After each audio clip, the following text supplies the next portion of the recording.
Bonjour à vous, salut fraternel à l'ami franco-chilien Pedro et puis et aux amis ES et MIS de Chili. Un grand salut de l'Association nationale des amis de la Commune de Paris et du comité du Berry, dont je suis le coprésident et dont notre ami Pedro est membre, hein. Nous sommes très heureux que le 150e de la commune soit célébré et honoré à l'étranger et au Chili, avec déjà, on a vu une magnifique exposition et puis une très belle conférence qui se prépare aujourd'hui de l'Institut de Ciencias Alejandro Lispech. Excusez-moi pour la prononciation. On est très heureux que le Chili parle de la commune. Nous nous souvenons bien sûr de Salvador Allende, du 4 septembre 1970, son élection présidentielle, juste 100 ans après la déclaration de la Troisième République en France et avant les 72 jours de la Commune.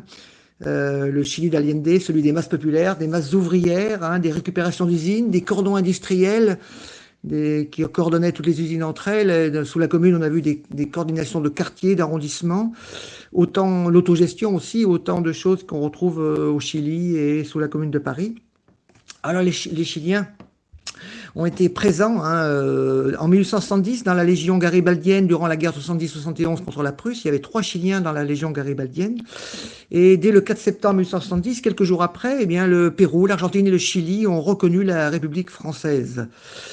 Nous avons eu aussi beaucoup d'exilés en Amérique du Sud, hein. Alors après les révolutions de 1848 et 1851, plusieurs républicains sont allés au Chili, hein, dont Jante, un ancien préfet de Gambetta, hein. Et puis le Chili a accueilli, après la répression sanglante de la Commune, quantité de Français, hein, toute l'Amérique du Sud, hein. Alors au Chili, dans le Chili central, Valparaiso, Santiago, des typographes ouvriers qui ont participé au mouvement ouvrier chilien. Et puis beaucoup d'autres communards qui sont restés au Chili, qui ont fait souche au Chili. Alors on se félicite, nous, des travaux qui sont faits à l'étranger par les historiens anglo-saxons ou par les historiens latino-américains, comme les conférences comme celle que l'Institut a lancée, parce que ce sont des approches nouvelles, des approches différentes qui nous font du bien. Nous, on ne reste pas sur un regard centré sur Paris et qui nous permettent d'avoir une vision complète de la commune. Et comme l'a montré l'historien M. Duluermoz, il y a, le 1870-1871 a été un moment planétaire, des secousses planétaires autour de la Commune de Paris dans plein de régions du monde. Donc très belle conférence à vous, très belle intervention à notre ami Pedro.